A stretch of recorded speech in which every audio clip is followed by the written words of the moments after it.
ഇവിടെയൊക്കെ ഉപദേവതകളുണ്ട്. സ്വാമി മഹാരാജ് പ്ലീസ്.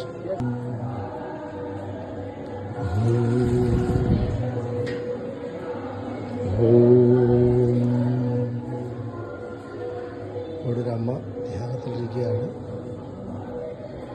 ഒരു മഹാത്മാക്കളായിരിക്കും ഇവിടുത്തെ പൂജാരീസ്.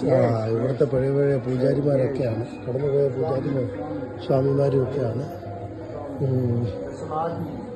സമാധിയായ അമ്മയുടെ ഒരു പ്രതിമയാണ് അവിടെ വെച്ചിരിക്കുന്നത്. ഭഗവാന്റെ അമ്മമാരുടെയും ഇവിടുത്തെ ഒക്കെ പൂജാരിമാരുടെ സമാധിയാണ്. ഇവിടെ എല്ലാം ഇരുന്ന് ആരാധിക്കുന്നുണ്ട്, ആൾക്കാർ മെഡിറ്റേഷൻ ചെയ്യുന്നുണ്ട്. ഒരു പവർഫുള്ളായിട്ടൊരാണ് നടക്കുള്ള.